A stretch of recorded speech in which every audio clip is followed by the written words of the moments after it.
Thanks for the introduction. Yes, really flattered to be here.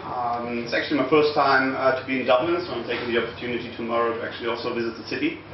That talk is about how tall you need to be to do microservices. As already said, my name is Matthias. I'm the CTO from Takeaway.com. We're one of the broadest food delivery companies in continental Europe. So you may know Just Eat, which is a comparison. So actually substitute of each other, or Delivery Hero, or all the ones out there creating a lot of money actually. But still, during the talk you can state questions anytime. Just kindly ask you to lift your hand so I can finish the sentence, and then you can drop any question anytime. So it's the first time I'm doing a talk in front of a native-speaking English audience, so I'm a bit worried that I'm making a fool out of myself. So please be sorry if I'm doing a lot of M's and as I said. So besides that, if you look at Takeaway.com, it's not the most flattering page currently, so I'll like you to better have a look at lieferando.de or fusioner.pl. I can show that later. You see that at the bottom there. Those are the ones that are actually already migrated to a new stack, much better UI, much better look and feel. So rather looking at Takeaway.com, better look at the one. Though that is our main brand, we decided for that one that we have a brand per country. Makes sense for us. So, how tall you need to be. Actually, the most hard thing in our industry, and we may not recognize that yet, is most of the time not the tech people. The people are the ones who involve themselves with all the techniques out there. And yeah, to be honest, sometimes we need to be more tech managers, and we need to be people managers instead of being tech managers most of the time. Especially me, as a CTO from Takeaway, I realized nearly a year ago, when actually the IT department grew up to nearly 60 people now, that I studied the completely wrong thing. I studied informatics, like maybe most of you, and now I recognize I should have actually studied people to get familiar and solve all the problems we actually currently have. So, yeah, there are a lot of decisions that are currently done regarding to microservices, and most of the time only the tech. And I'd like to give you a comparison that not only the tech, but only the cultural decisions are very important, and that they go along with each other. So I'm doing an assumption here that if you want to do distributed infrastructure or distributed applications, you need to be at least this tall, this mature. So yeah, while talking about mature, yes, that is one of the slides that one of our developers has used to describe microservices to the non-IT people in our company. And he used minions as a comparison. Actually, the slide or the presentation was called Minions Everywhere. And since that, minions are stuck everywhere in our company. Our services get minion avatars, get minion names. And it makes sense, kind of, since minions are small. Minions actually represent a tiny little fracture of your entire application. Though, in the end, you may already recognize it, it's mostly about size. And so that's, gentlemen, let's face it, size matters. And if we're coming back to the comparison with microservices and minions, the question is always, can we make it even smaller now? So can we even slice the minions into smaller parts? And that is an ever-repeating question in microservices. Is it measured by lines of code? Is it measured by only one single purpose has been done? Or, there are actually lots of examples out there how you want to measure a microservice. And that means people are very concerned about the size. But how to go there? In the end, you want to go from left to right. And most of you may know him, Martin Fowler is actually one of the main persons doing talks or doing blog articles about microservices, very inspirational. And you want to go from left to right. In that sense, you want to go from your heavy breathing monolith to a very tiny fraction applications where they all are talking to each other.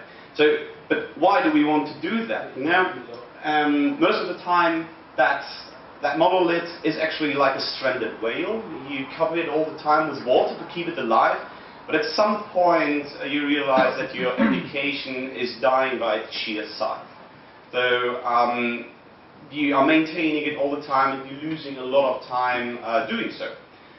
And we want to be able to be more flexible, and not just because, but just because we can do so. So we like to put his nose on his forehead, or we put him 4 ears, because it makes sense for us.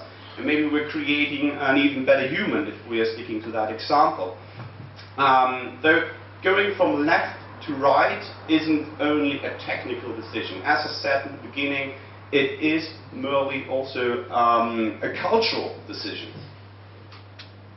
So, a cultural decision in that sense that if you are going to the approach of just doing microservices right away without actually thinking about it, you go into the you're ending up in the so-called microservice envy, or like a desperate but pointless attempt to make your application micro. You get out your axe and you chop down your monolith into smaller parts until you recognize that you actually have a lot of shavings on the bottom, and your application isn't working that great anymore. And yeah, it might be micro, but it is dysfunctional. And so that is nothing that is really helpful. So that needs to be done very, very carefully. And it needs to be done very, very carefully because it's a brand new concept, but is it really? When we first talked about in our company, I think we want to do microservices. It's all new, all shiny, all cutting edge, and should we do it right away? Shouldn't we wait for other companies to do so? We have a good working application. So we were at the stage where we had 2 legacy applications, we needed to put them together. So we needed to do an architectural decision, and we said, all right, we do it that way. So that cutting edge thing might not be true. If we're thinking about IBM, they had once a problem, and that was their Fortran compiler was significantly slow. Yes, Fortran is still out there. So a goal was to improve the compile time for an application. But that didn't work out on a single machine. So they thought about, all right, let's distribute all the compile phases over multiple machines to improve it. And they succeeded doing so. While that happened actually in the early 1960s. So it is actually a bummer when we realize that microservices isn't something new. It's not something new at all. If you're thinking about the internet, it is a complete microservice setup. You have tiny little services, okay, some of them not that tiny anymore still. You have DNS services, POP services, IMAP services, all those kind of services out there which you can talk to, which provide APIs, and if the DNS service fails, only a fraction of the DNS service fails. Not all the pages aren't available anymore. So it's working out quite fine with the approach of divide et impera, or divide and conquer. So I'm always wondering, why is everybody buzzing now about microservices? A lot of people are talking about it. It comes out on every blog. Everybody somehow needs to talk about it. So maybe we stick to the past for some time. Some of you may know the book, The Mythical Man Month. Any hands? Cool. Whoever didn't lift their hand, you should really read it. Even though it's a book from the 1975, it is worth reading. And particular 2 statements stick to me. It was, man and mon are interchangeable commodities only when a task can be partitioned among many workers with no communication among them. Here we already see the partitioning. That is why microservices make so much sense. Only if you can distribute the workload between various teams, you're able to scale your developers better. If you're putting 60 developers on a monolithic application, they don't scale that well. They're interfering with each other all the time. Though there's with no communication among them, that might not be that possible. Since, especially in the monolith, then you need to align all your coding standards and who is doing what work on what class. The other statement is there's no single development in either technology or management technique which by itself promises even 1 order of magnitude improvement within a decade in productivity, reliability, and simplicity. Means there won't be introduced anything, or there isn't to be introduced anything that made developers scale linear. You may have been in a project in the past where you've been 5 people, and then a manager comes along, we double the manpower, and then we double the speed. No, that doesn't happen. An already delayed project, if you're putting more people on it, it will be delayed even more. Because you cannot separate all the tasks within that approach. So, in 1995, that statement has been added, but with the microservice buzz, I don't know that there hasn't been actually any single development. And with any single development, I'm actually referring to that blue whale on the right bottom there. I think that Docker is one of the things why microservices created such a buzz. One of the things. Because so far we had dev machines, we have staging machines, we have production machines. And the typical approach was that we have on that dev machine, we have people that have the entire infrastructure duplicated. They have a database there, they have the web server there, they have a memcache there, and if they're done implementing it, they're shifting it from the dev machine to the production environment. So they're shipping the code onto a production environment system. But that most of the time doesn't work, and it's most of the time also the result of the so-called statement works on my machine. Since the machines are not the same. They're completely different. They have different PHP versions, different Node.js versions, different MySQL versions, whatever you're using. Most of the time your dev machines aren't that one that you're having on production. And it's just for the hardware. The versions differ a lot as well. So with Docker we have now the ability to actually isolate that circumstances. And means we can easily ship things into production with less overhead for SysOps or DevOps or whatever we call it. It is a matter of fact that the unexpected results while shipping a new software has dramatically been reduced. And if you need to reproduce something on your dev machine, you can be pretty sure that whatever you have there is kind of the same as it was on the production machine. Sure, there on the underlying layer there's some difficulties with network and such, but most of the time it is working perfectly. And in the end, Dockers are easy to create, easy to spin up, easy to ship, and they're disposable. And here maybe some insights from what we've done at Takeaway so far. We approach our infrastructure now in an immutable way. Means rather than changing code on a running instance, we are shipping the entire Docker container with the new code. Whether we're doing a security update on a Docker image, if we're doing a PHP, Node.js, Java update, it doesn't matter. Every time we're not changing the code inside a Docker container, we're shipping the entire Docker container with all the new changes. Which is really important since you've been able to create snapshots of your current environment and go back into the past if something is going wrong in your system in that very moment. Saying, all right, I have those 20 Dockers currently running and I have a snapshot of that.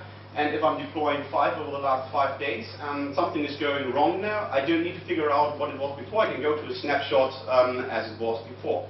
So to our Docker machines, there is no SSH access whatsoever. So you have no access to the Docker machine. If you want to replace it, but the thing itself is immutable. All right, going back to the past.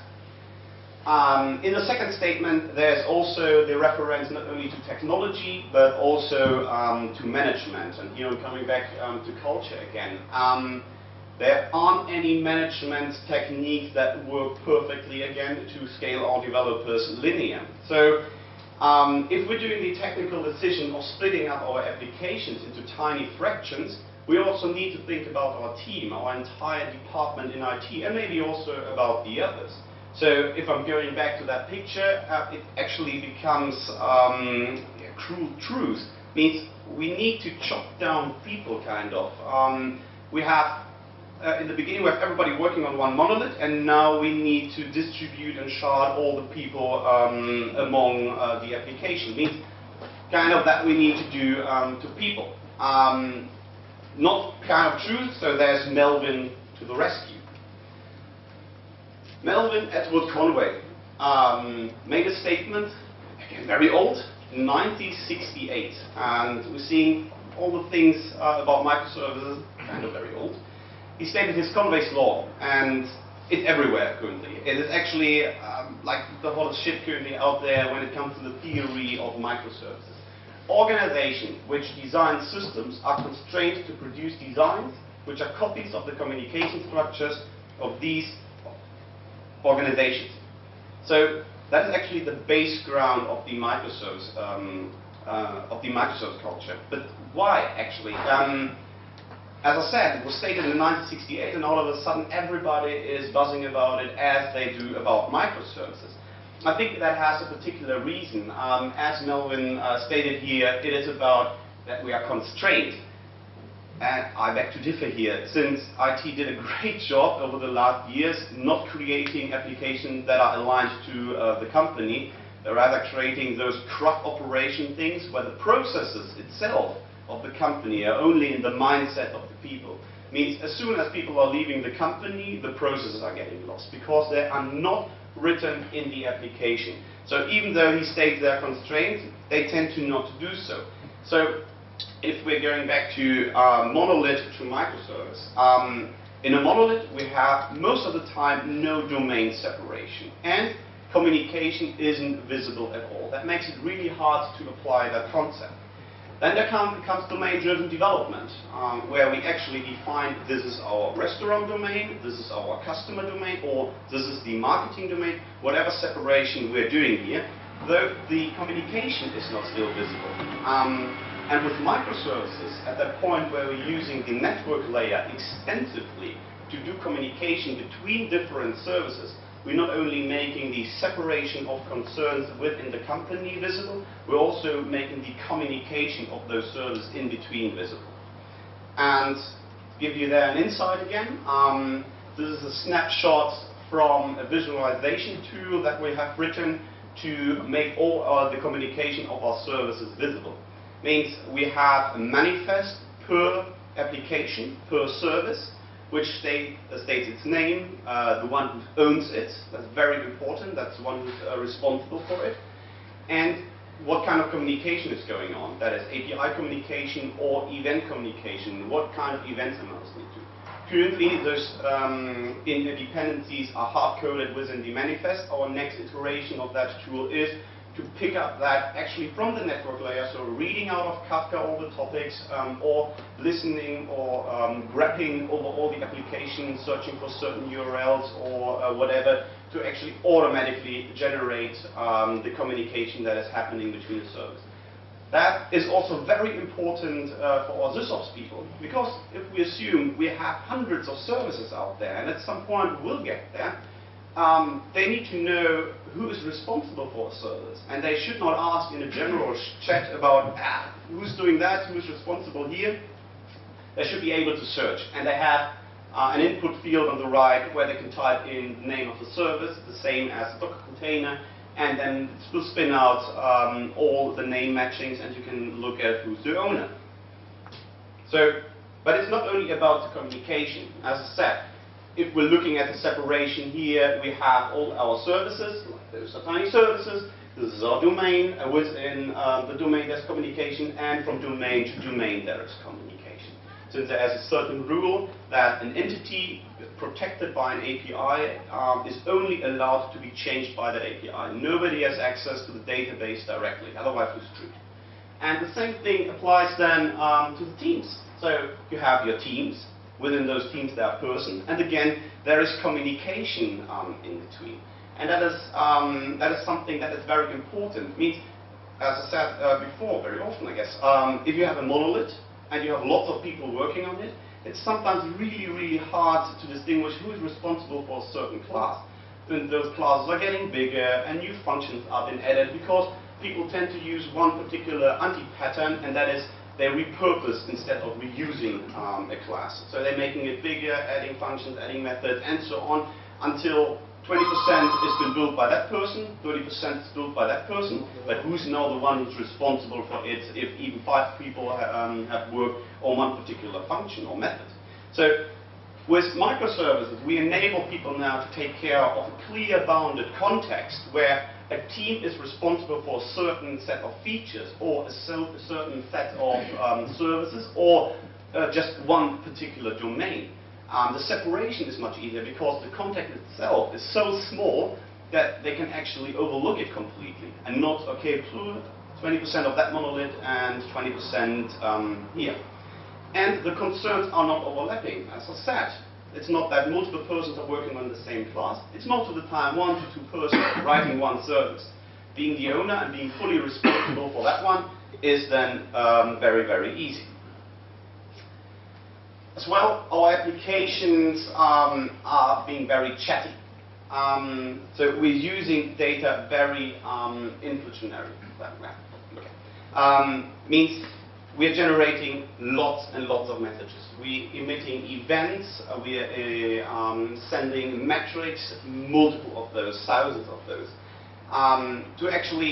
We are generating events not for the purpose that someone can read them, so just for the purpose that someone in the future might read them. So our calculations are currently that 90% of our data that is currently on the network layer isn't of use in that very moment. But we want to be able that our services can attach to events, can attach to services, and without the need to alter another service in the first place. And that is very important for us. And so we came into a situation where we defined for ourselves, all right, we want to be very, very chatty. And that states a certain problem.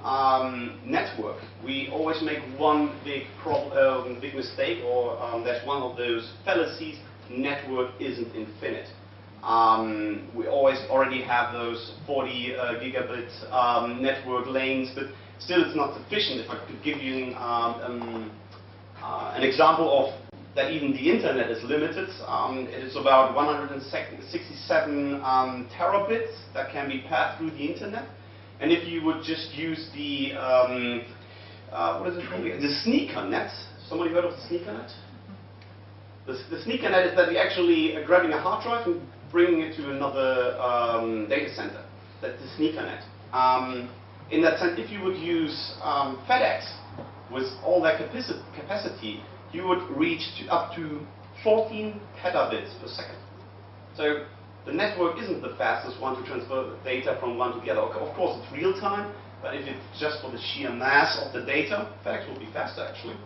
So still, why do we want to be so? We want to be able to fail fast. It's one part of our culture. The statement is from the CEO from Netflix, and it has been misinterpreted by a lot of persons. It means those are the times that they hear that, so why do you want to fail all the time?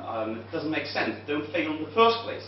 But he says they want to fail fast. It means they want to recognize that they're failing very, very fast. It isn't helpful, and that is why we define to be chatty. And that is why it's very important in microservice to be chatty.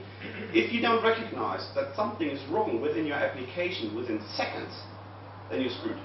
If you recognize it after 2 hours, it might be already too late, and it's already gone anyhow in all the network chattiness that's going on there. Your monitors, your metrics need to be very precise, and that needs to be in the mindset of the developers. Otherwise, it doesn't work for you.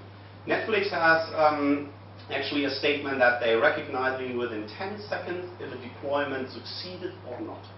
So they're collecting millions of distinct metrics within a second. Actually, I think about 250 distinct metrics within a second. And that enables you to do so. But it's not only that your application should be chatty. If you have a distributed amount or a lot of distributed services, people tend to have the same issues with that service, and a lot of technologies are being used, and so you also need to be chatty within the teams. It's not that they should report only to a manager, they need to report to the entire team. You need a kind of a fail board, you need to celebrate errors. We have, in all our offices, we have a fail board, and there you can put on a sticker with your most favorite fail of the last week. Not that we can punish someone, it's a matter of we need to learn from our failures, otherwise we are doomed to repeat those failures in other teams all the time. It should be do the error once, but do it never again. And not only for the person, but also for the other teams. But if they're not working on the same team, on the same code base, they might not even recognize that error. So we make it public. We're being chatty even within the teams. So, another insight there. Sure, we're not yet completely there doing microservices everywhere. We're definitely not yet there to have a culture that fits microservices. But we put ourselves in a situation saying, we want to be there. We have actually a goal of being there in the next 12 months. So we defined common goals, we split up everything, not only the teams, applications, ticketing systems, everything. And our hope for the result is that we have a high pace output everywhere in the end. But culture matters. And one of the most important points, you already have a culture. Everybody has the culture within their company. Point is, it might be a bad culture. Or it might be a good culture, but you might not know which is bad in the end as well. So when we talked about all the things that we want to have a culture, people approached me saying, why do we want to enforce a culture on the people? We already have one. Why do we want to formalize all the things?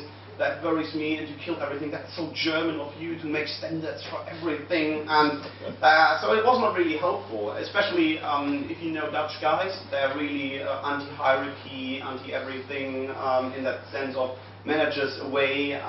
So different approaches from Germany and the Netherlands came together. Though everybody was talking then about the goal, and some of you might have watched the video of Spotify when they talked about their culture and how they do that.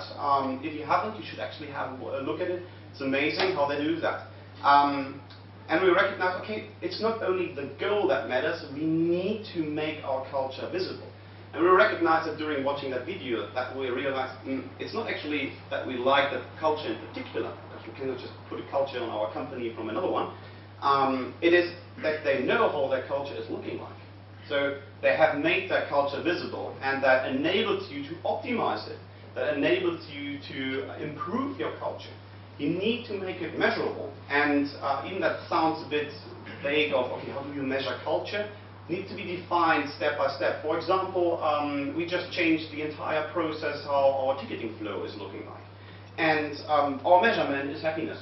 So we asked the team to do a poll how happy they are with the current Jira workflow, and 80% said they are happy with it. Okay, that's kind of bad.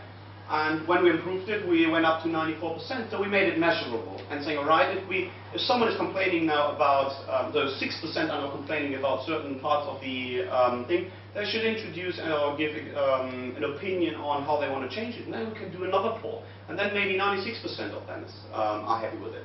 So we need to make it measurable and make it visible, most important. So how we approach that currently?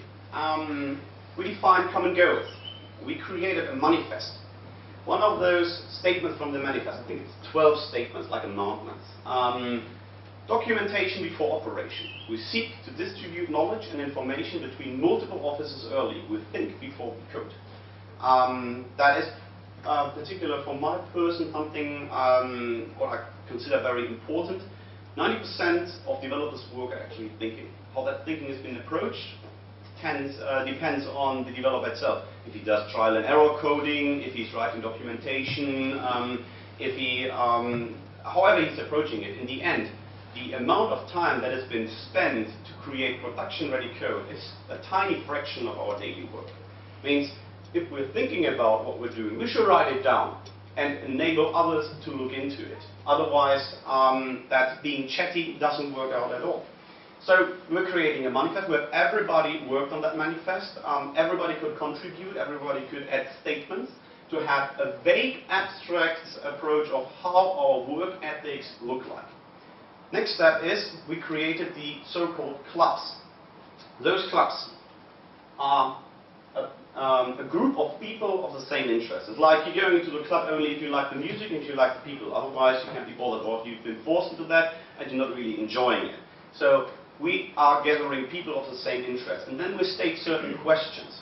We're saying, all right, how can we improve the Jira workflow so it works better for you? How do we organize Confluence, that's documentation in Jira, to be more accessible by others? How do we enable a person to deploy soon and to deploy often? And those interest groups, rather than the managers or my person itself, working on solutions, working on proposals, on enabling the others to do their work more efficiently. So in the end, they create a proposal and then they're kind of the caretaker of that one. And those clubs create something I know that's conflating. So they're being the caretaker of that statement. So they also create measurement there and to recognize if that's the answer to that question is actually improving the daily work or is it disimproving the daily work. And so in the end we're also doing so-called domain clubbing.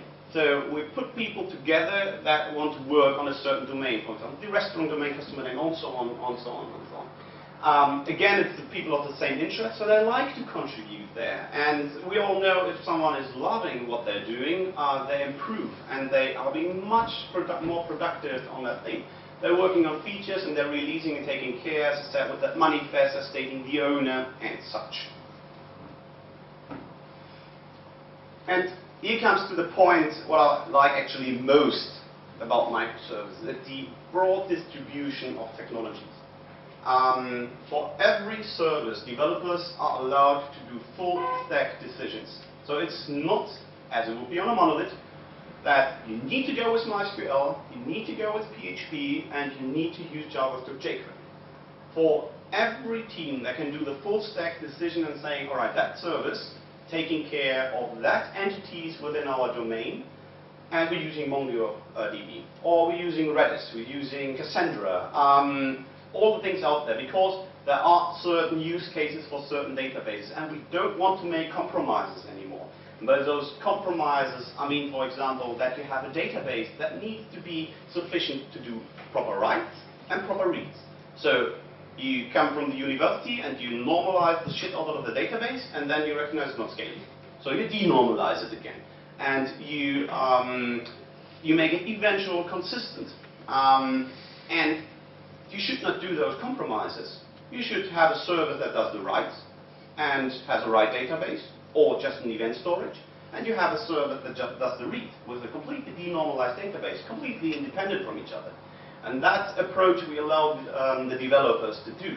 And therefore, we have small teams of 4 to 5 people that working on a certain project. And those 4 to 5 people, that are DevOps, developers, QA manager, not QA manager, someone from QA, and a product guy. Means we're actually having only 1 to 2 developers for a service that are writing it.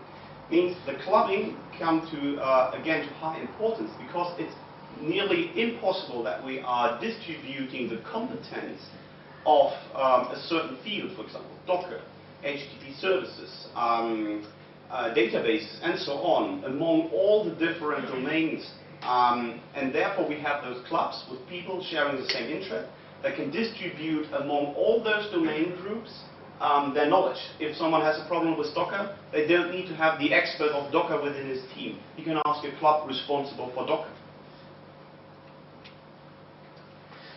Last but not least, if your manager doesn't like that approach or doesn't like your culture, I didn't say it, but the approach kind of is, we want to get rid of top-down management.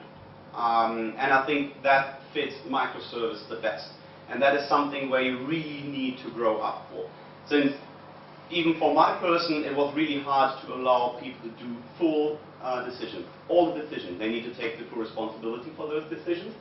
Though they are allowed to do without actually asking me. So if they want to use another database, they don't need to approach me and saying, are we allowed to do that language? Are we allowed to do that database? They just do it. Though if the manager, or like the CEO, is not happy with that approach, or in other words is abusing it, those self-managed teams are getting actually a pain in the ass. It means he's just approaching the teams directly. And so he's making fun of the situation and interrupting the teams all the time. So you have the need, you have to have the understanding by your CEO, by whoever is responsible in management, so that they're not abusing that structure. Otherwise, it's not helping at all. Thanks.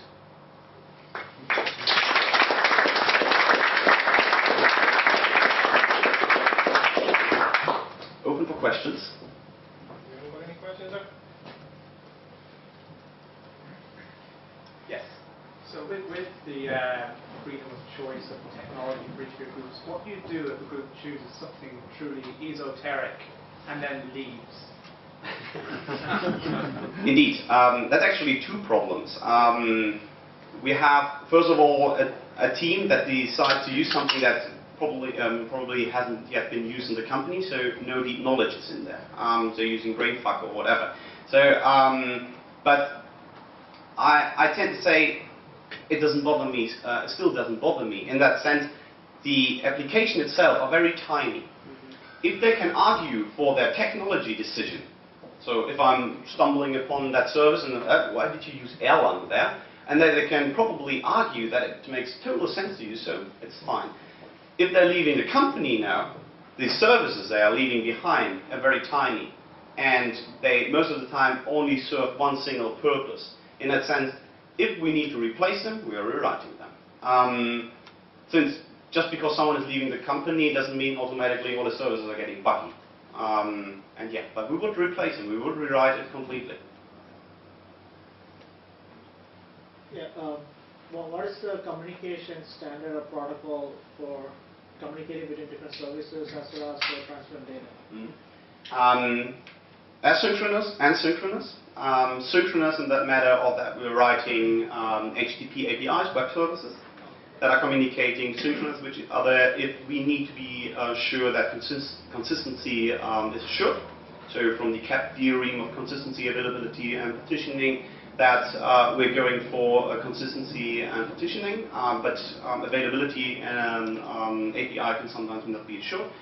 And for asynchronous, we're using RabbitMQ and Kafka.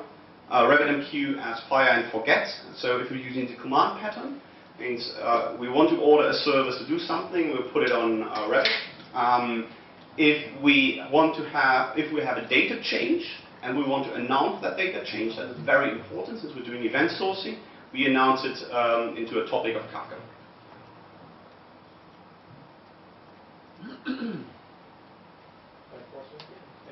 So you're talking a lot of the deal about using Microservices is very cool. So I'm wondering, have you had any friction or resistance from your engineers when you switched from monolith to microservice, and if you did, what was the approach that you used to overcome that? Actually, all the time. The day when we decided to do microservices, I emphasized one particular thing to our lead team, that is we need to expect that you're losing people. Not only because of changing something to a new architecture sometimes is approach of why are we changing it again? And if it comes with that cultural shift of going to self-maintained and self-responsible team, some of those don't want to do that. They want to drop that, what is the phrase there? Didn't look at final. Just want to leave at 5 p.m. sharp. So, and those people we lost. We actually lost 3 of those people. Though in the end, if we're doing a cultural shift, the people must fit the culture. So I'm not worried about losing them. In the end, we're finding much more people that we can easily onboard, since we don't need to train them on one particular stack. We just put them onto a new task, and they again can create it that way as they've done it maybe 5 years in time. We even have a group of people that came to the company that are using .NET, and besides the licensing is a bit more tricky there, but using Python, PHP or whatever. But there's no hindering, there's no obstacle to say, no, you don't use .NET, you don't use .NET. They can do it. Yes? So then when you're hiring people, you're just looking for skills and knowledge, not specific technologies, is it? Or are you looking for something else? So, or do you still kind of go, okay, we have these set of technologies already, let's keep somebody within that? Yeah. Our applications are rather, we're searching for developers, and we're not searching for PHP, Node.js, Java, Python developers. We're searching for developers. And we're actually hiring based on the attitude, since, to be honest, if someone is stating he can program, and he can program in an object-oriented way, then I can do coding tests and whatever kind of hiring you're doing there. In the end, it's been figured out in the first 4 to 6 weeks where he's done his first coding. So then, okay, if it is okay during the interview, if he seems to be that person who fits the culture, we'll hire him if his CV looks like he can code. How many services would an individual service typically be coupled with? And how would you manage your release cycles? Again, please. How many services would one service typically be coupled with? I mean, would you have one microservice that would be coupled with several other microservices, or typically one or two? And how do you manage the release cycles? The release cycles are as often as possible, since we have one statement that is in the manifest for if it comes to API definitions and to event definitions, or the structure of APIs and events. It's the open-close principle, saying we only extend our API requests and responses, and we only extend the events. Means if we're releasing a new service which has a change in their event, has a change in event or a change in the API definition, the old services can still read it. So I don't need to take care of the others. So I'm releasing it often. How many are interwired with each other? I can actually don't give an answer to that. We have about 15 services yet into production, and it is not that there is already like enough data to say it's always 2 or an average of 2 or 3 services. But most of the time it's only 1 to 2 currently. Can I rephrase his question? What happens when you release? Can you release one service at a time? He was asking like, what happens when you release? Can you release? Do you have to release half of the system in one go, or can you release each and every microservice, separately? Yes. We can release each and every service independently if he applies to the open-close principle, as I said. Since if we're changing our APIs, the oldest version of that API needs to be a subset of the newest one. So, example, if we have an API call that has a timestamp in it, and that timestamp is currently GMT, and then we go into a different time zone, and all of a sudden we realize, okay, we need to change everything to UTC. If we alter those APIs, it's not that we're changing the timestamp value, we're introducing a new one, timestamp UTC, for example. And then the API, yes, creates boilerplate code in that sense that they need to provide the old GMT field and the UTC field at the same time. But that way, we're assuring that other servers are not breaking by releasing a new version of that API. So following on from that, as your API evolves over time, you're going to end up with a lot of code that's used as legacy. How do you deal with that technical debt? Luckily, we're not yet there, though we know that at some point we need to introduce like a garbage collection. How that will look like, we don't know yet.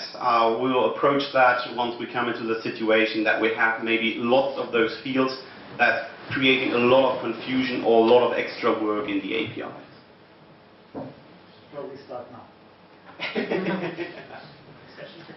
You talked about the culture and the importance of culture. Do you allow to kind of you allow for people to spend time on improving the existing code and fighting technical debt, or are you just going ahead and building and building? Actually, very good questions, and there in particular it comes to the point where you need to have the backing of the CEO who needs to understand such things, or especially the CFO then maybe. We currently approach it that way that we hide it, to be totally honest. We have our teams separated and assigned to certain departments. I mean that department gets 5 FTEs from IT, that department gets 7 FTEs. So in relative numbers like marketing 20%, accounting 30%. That sums up to 100%, though it's only 80% of our developers. And that way we're hiding and enable ourselves actually to accelerate. So that we normally going with 80% of the man speed, and the 20% are being used in the IT department to, for example, create those kind of tools that build an overview of all the services. So currently, I would state we don't have the complete backing, since it's not completely understood, because it's approached and perceived as a fun project, and fun project can't be something productive for the company, which is totally not true from IT perspective, but yeah, that is something we're still working on to figure it out company-wide so that it's accepted. You mentioned that your microservices were very small, and you'd have a team of, say, 4 people or so. How many microservices is a given team working on? I said earlier that we currently have 15 services with 60 developers. So currently the number of people outnumber the number of services. So it's currently not a problem. But it's about 2 to 3 services that are currently owned by a particular group of people. We need to figure out, and that is why the culture is evolving. At that point we're realizing, okay, people are complaining about that they're owning too much services. We need to state the question saying, okay, how much services is good? Since we haven't complete data on how, like our definition of size of the microservice is single purpose. One single purpose only. And I put that down even to CRUD operations. So a single purpose is a create command or a post. That is one tiny service that alters an entity. And one person is owning it. So they're really, really small. So I guess people can own a lot. But when it is too much, I'm sorry. Can't tell right now. Can I clarify? So one size of the service, just create or just put, is that query and command? I mean, what do you do? Command query responsibility segregation. So both ways. Mm-hmm. Okay. Indeed. Or like we express it in our teams, saying, all right, we have our domains, and within the domains there are the nouns of a restaurant, a customer, as I said before, and each service provides a verb to that domain. Create, login, and so on and so on. So I'm not very strict when it comes to RESTful application, how they have been built up, or if you need to use hypermedia and such. I just want that the APIs are self-explanatory and self-revealing. So I'm looking at an API and I need to understand what it is doing without actually looking to the code or reading documentation. Just by the URL, by the HTTP verb, and I know what it is doing without looking further. And then people can go into the direction they want, as long as they... Do you understand my API? Yes? Okay, now I can go along. So it looks like all of your microservices are quite disposable. And in that sense, how many of them have ever failed, and have you had to retire some of them, or what would you do when that happens, or has it happened to you? We have one statement in our manifesto that our services need to be self-healing and resilient. Because not only the services fail, but also the network, the application layer, like the server itself, where it's running on. And they need to be able to recover from that. Means every service that is dependent on another one needs to have graceful degradation integrated.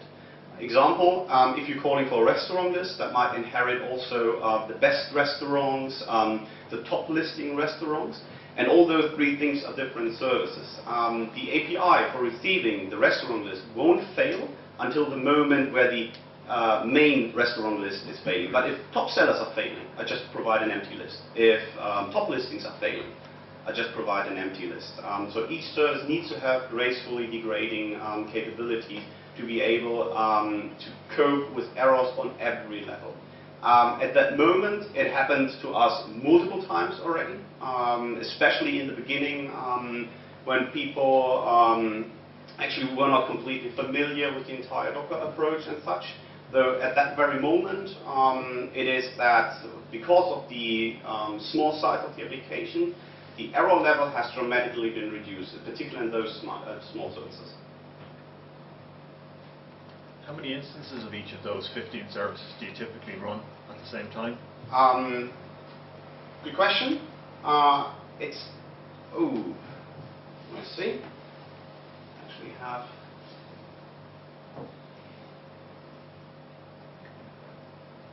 For example, that's now a local machine. Oh, sorry.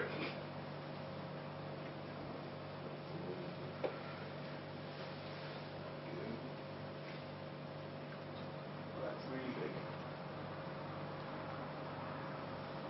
So that, for example, is my local machine currently running. It automatically scales up using Mesos and Marathon to actually cope with the load.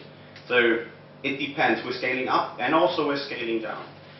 So there's a defined minimum amount of instances that can be defined by the developer, but it's not that there is a particular amount that a service needs to run. It depends on the load it gets. Since, especially in our business, we don't have a typical load distributed over the entire day. We have two peaks. We have the midday, when everybody wants lunch, and we have in the evening, when everybody wants dinner. Dinner is dramatically higher than lunch, especially on a Sunday, for example. That's actually our biggest day. And there we need to scale, and there the application needs to recognize that it needs to scale. Since I highly believe in that the efficiency of the IT rather depend. Very good. No IP. Highly depends on that you have been able to scale down to save money rather than scaling up to being available all the time. So only if you're capable of saying I'm spinning up new services and I'm buying public cloud services in that moment where I need it, then I'm scaling up and I don't need it anymore. I just have my small backbone that is coping with the load during like in the middle of the day or in the night. Just wondering how you organize your UI. Do you have a single big UI that's deployed as one, or it's split Yes. along the microservices? Our front-end team is currently working very hard to make the microservice approach possible in the front-end as well. So our aim is that from UI down to the database, it is one silo. So it's a tiny, sorry, no, doesn't matter to see the HTTP error. So it's a tiny path of services. You have, we call it JIC or widget, which, for example, would be the login area, which is connected to one service, the login service. And if the login service fails, it's only the login service that fails, and the site is still showing up. Actually, and that is what I mean was gracefully degrading. If we've been able to do that completely also in the front end, we want to remove the login fields once that service is failing, so that people are not getting disappointed in that sense of using a service and then we're failing, rather than being a bit confused or saying login currently not possible, so maintenance for the login area. Yes. So you mentioned lots of messages and lots of data. What sorts of monitoring tools do you use? We're using, for example, what you've seen there was Console, which is our announcement service, so that we see what kind of services are currently out there, and it's automatically the DNS resolver to provide endpoints. We're using currently Savix because we're most familiar with it, though we're currently working on a concept, since there's actually not a lot of good monitoring systems out there. It's all stuck in the Nagios area somehow. That we can put all our data together, not only the logging data, which we're using Greylog for, but also that the monitors are not only creating snapshots, but actually recognizing anomalies. But we're currently using the old style things there. With 15 services currently in production, that's still feasible. On the long run, we need to have something there, and that is what we're currently working on. But it's only like theory at that moment. Like we want to have anomaly detection, we want to recognize if something is failing, even if only a low amount of requests are coming in, those kind of things. As I said, Netflix is recognizing it in 10 seconds. And that is even that if you're doing a login and it fails, and then they have realized the login service is broken, and they roll it back, and you click again, then maybe I just mistyped my password. And so it's a very, very good user experience. So you get a lot of trust. As if you would go to Amazon and Amazon is down, you rather would consider that the internet is broken rather than Amazon being down. Yeah, sorry. How are you finding this philosophy of resilience, whereby your service should never really have a dependency on any other service? So, for example, your container that has your database doesn't happen to be up. You bring up something else and times out the connection and falls over. In reality, is that working out pretty well, or do you find that there are dependencies that appear that you've got to handle at an orchestration level? That is particularly the point where the culture needs to adapt to the services. In that sense, I mentioned that fail board, and that is our current approach of making people failure aware. Because before, when we had a rather monolithic application, it was that we were reacting upon error and creating monitors only in the event that something had failed, and then we're monitoring it. And in the combination then with the failboard and being chatty, that we're actually thinking about what kind of things are our application telling us, and that we are not putting in logs in that moment. Something failed there. I've seen a lot of tickets where extended logging, let's see if it happens again. And therefore, that needs to be introduced. But that is a very, very hard thing to do, because the normal approach is reacting. Do you run a UAT environment that mirrors production, and that's how you deploy a service to there before it gets into production, or is there do you just basically test it and then put it into production and roll back if it doesn't work? We're currently being a bit conservative, since we're not very long in the microservice environment. So we have a local environment, which is a vagrant machine, spinning up a console, a Mesos, Marathon, and so on. That is connecting and announcing itself to a development environment, so making itself a new Mesos slave in a dev environment, which is in Berlin and Enschede. It's a part of a town in Holland. And then we have a staging environment where it's the same, it's Berlin and Enschede. And then we have a production environment. Currently, production is owned by SysOps, since they need to take care of the on-call duties after office hours. Staging only allowed for QA, dev for everybody who wants to test out new things. The long run should be that it will be continuously deployed, so that things are going through the entire pipe all the time as soon as things are being merged into master. So that in the development and staging environment, I can deploy a branch. As soon as I'm happy with that, I merge it into master, and automatically it goes directly into production. Though we're not yet there. And I don't want to enforce a new architecture, a new culture, and then continuous deployment simultaneously. Then it would actually, I'm pretty sure, miserably fail.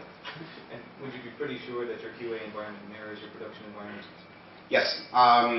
We went completely Puppet half a year ago. So every change to the environment is only been done via Puppet, so that my vagrant machine is actually set up as the same Puppet code as the production environment is. And therefore, yeah, the hardware is all the time different. Though, since we have that abstraction with Docker and Mesos running on it, we're pretty sure that the result will be the same besides scaling, of course.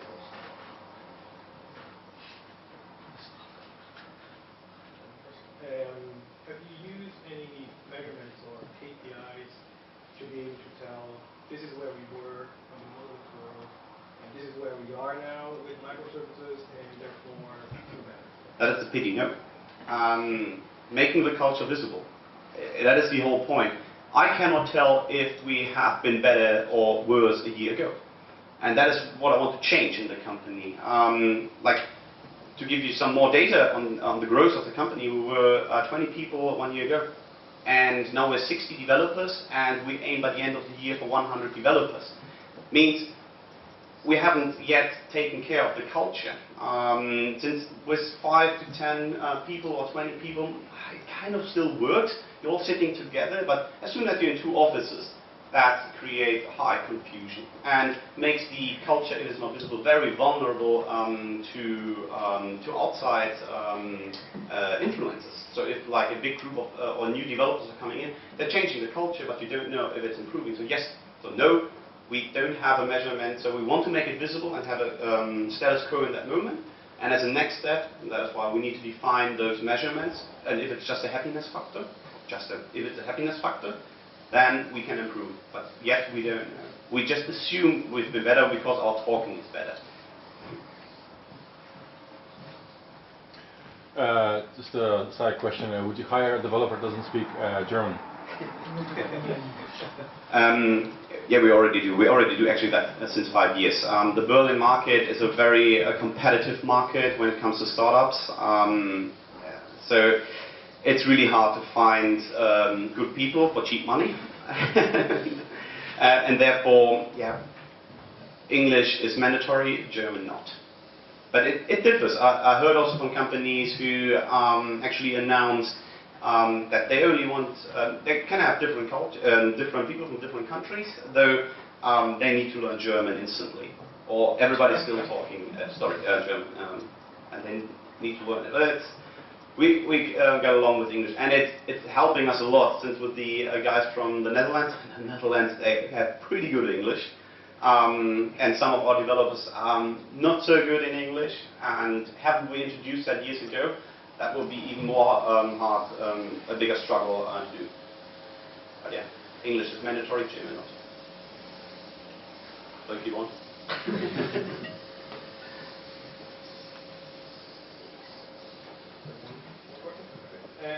So when you push out a new version of a service to production, do you completely replace the current version? Do you do live canaries? Do you do live canaries? How do you know that version is a bad one, not some whatever situation you just plug in the existing one and do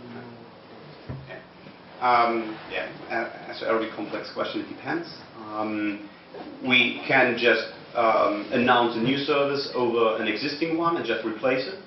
But of course we want to be able to do kind of A/B testing, especially if it comes to the queuing mechanism, where we're saying, all right, in Kafka you do the partitioning, in RabbitMQ and AQP protocols, saying, all right, you're distributing all the messages among the workers.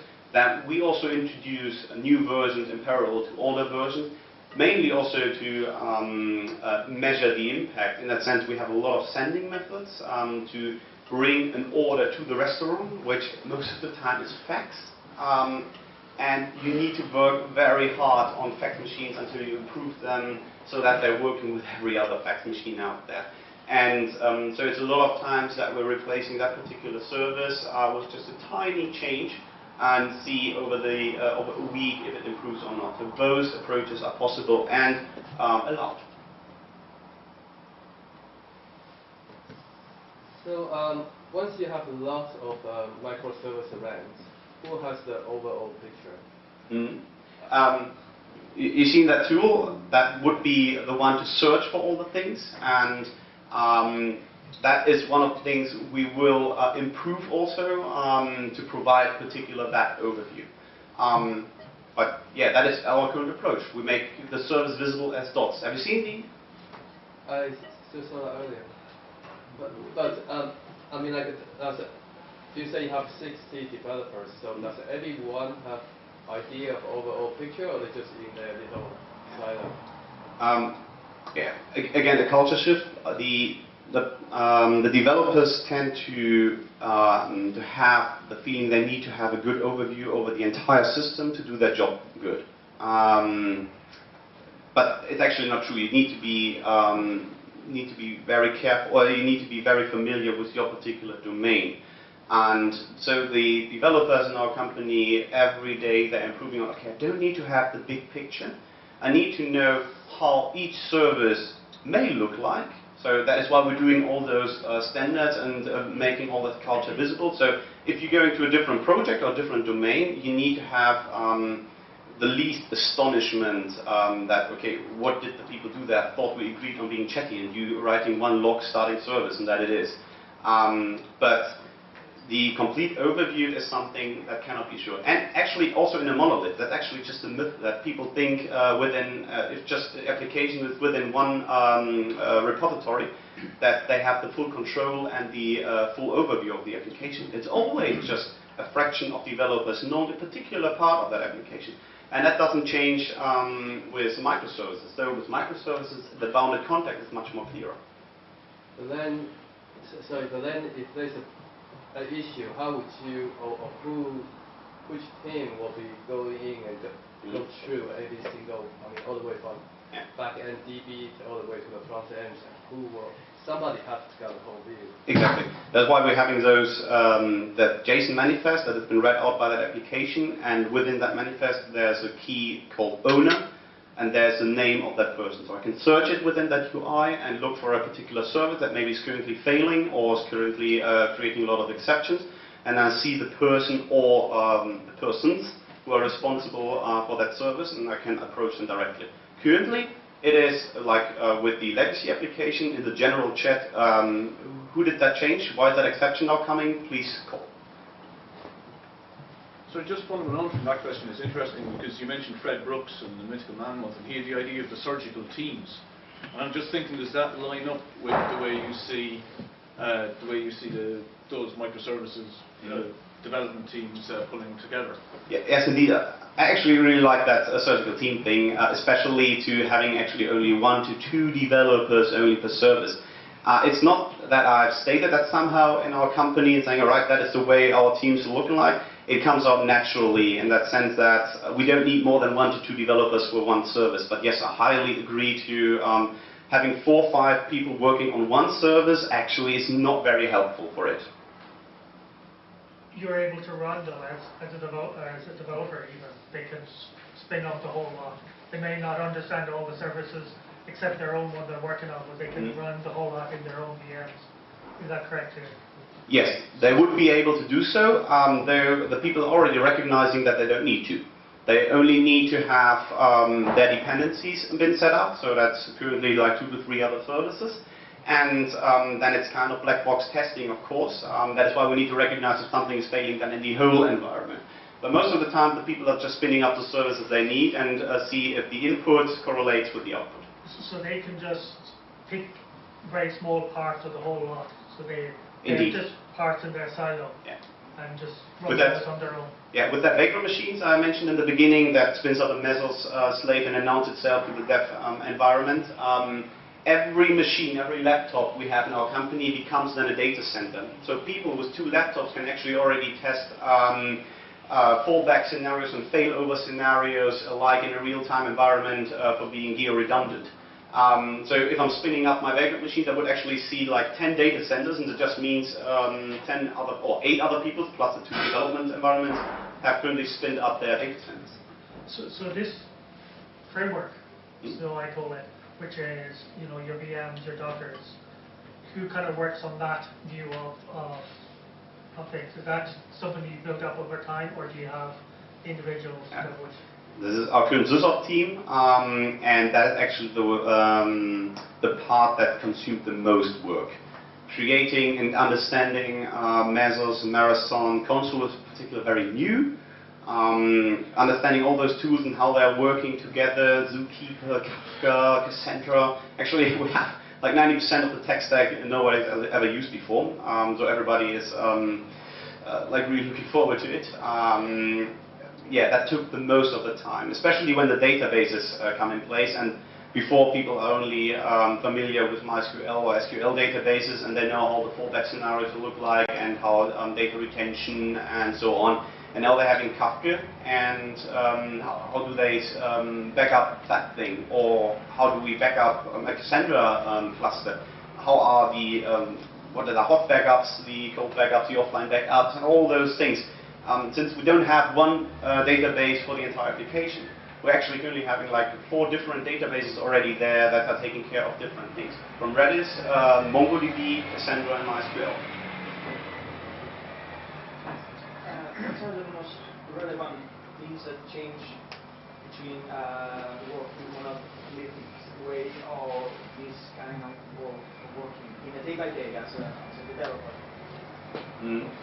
I would actually say that getting rid of the need to have the full overview, or the, as I said, the myth of the complete overview.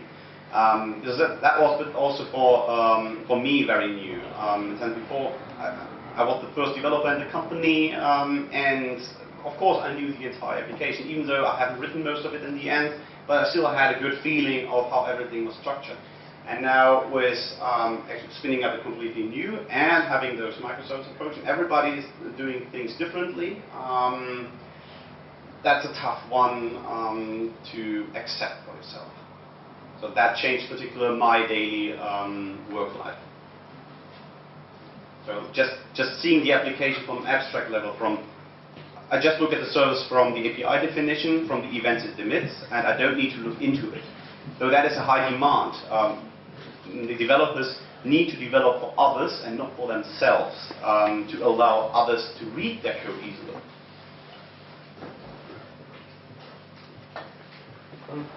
So one more question. How can you share how does your company change culture to microservices? And I mean, do you do that just one day, or do you access steps? Yeah.